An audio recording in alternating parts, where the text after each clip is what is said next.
Have you ever just dreamed of ditching the whole 9 to 5 grind? Building a life completely from scratch? Well, that's exactly what we're digging into today. We're looking at Ron Melchiorri's book, The Self-Sufficient Backyard, and it's all about his wild, decades-long journey from city slicker to being totally self-reliant out in the middle of nowhere. And his whole story really kicks off with a question he asks himself. And that's the question right there. That's what the author, Ron, is puzzling over.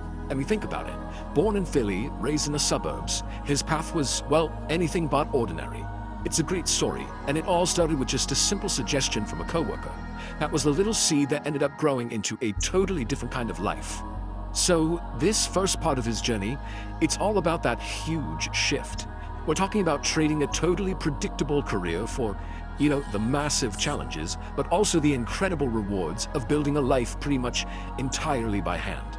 And these pictures, they just capture that evolution perfectly, don't they? You see the humble start over in Maine, and then boom, you see this much more advanced homestead up in the Canadian wilderness. This definitely wasn't an overnight thing. Nope, this was a lifetime of learning, building, and just constantly adapting. So picture this, it's the 1970s. Ron's fresh out of high school with a diploma in electronics, and he's on the fast track to a pretty standard career. But the monotony of that production line, wow. He talks about how there was no idle chatter, lunch was exactly at noon, and that whole routine just pushed him to look for something more, something with real meaning. Okay, so how on earth do you even start something this huge? Well, it turns out the most important tool isn't a hammer or a saw. It's actually just a pencil and paper, because at the end of the day, the dream is only as strong as the plan you build it on. And before you even think about looking at a piece of land, these are the kinds of questions you gotta ask yourself. The author really hammers this home. Defining your goals is the absolute first step. It's literally about designing your life before you ever break ground. And what's really interesting here is just how down-to-earth these questions are, right? It's not just about finding a pretty view.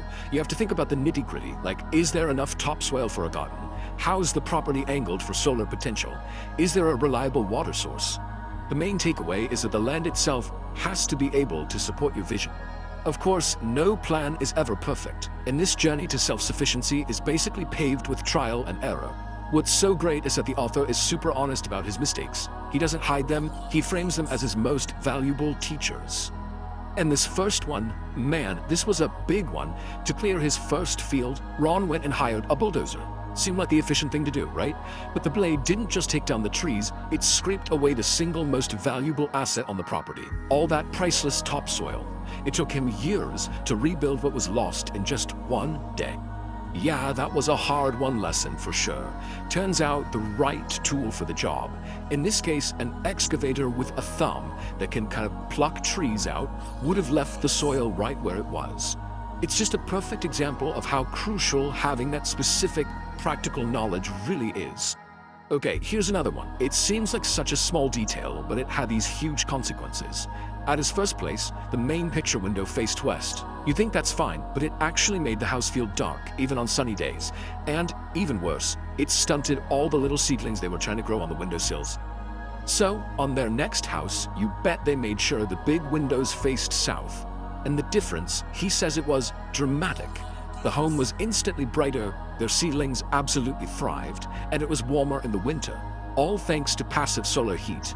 That's basically just letting the sun do the heating work for you.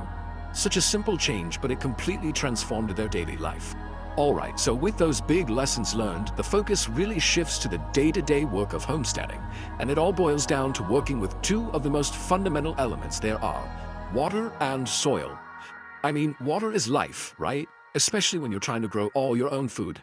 This shows a super practical solution for those inevitable dry spells, a rainwater catchment system. And this isn't just about, survival. It's about creating a really resilient system that actually works with nature's cycles, not against them. Ron tells this really tense story about digging his well, just going down foot after foot through nothing but dry soil. And that feeling of dread, fearing he'd find nothing. So you can imagine the moment they finally hit water. It was just this massive, massive relief. It's a great reminder that this whole lifestyle is just a constant dance between effort, uncertainty, and eventually reward. Okay, so we've talked about water and soil. What about electricity? I mean, living off-grid literally means you become your own power company. And yeah, that might sound super intimidating, but it's actually way more achievable than you might think. To put it simply, an off-grid system just means you generate your own power You store it, and then you use it whenever you need it. The upshot, you are completely, 100% independent of utility poles and those monthly power bills. And here's how it all breaks down. It really just comes down to 4 core components. You've got your solar panels to capture the sun's energy, then a charge controller, which is kind of like a traffic cop for all that electricity, then you need batteries to store that power for a rainy day, and finally an inverter, which converts the power into the kind of electricity your fridge and lights can actually use. Now, this is the real heart of the whole operation, the battery bank. This is what gives you freedom. It stores all that energy you collected during the day so you can flip on the lights at night or run your appliances even when the sun isn't shining. And if the batteries are the heart, then this is the brain. This is the power center where all those different components connect. I know it looks a little complex, but really it's just neatly organizing the flow of energy from the panels to the batteries and then out to the rest of the house.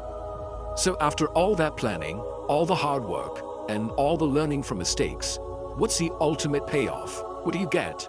Well, it's a heck of a lot more than just a full pantry.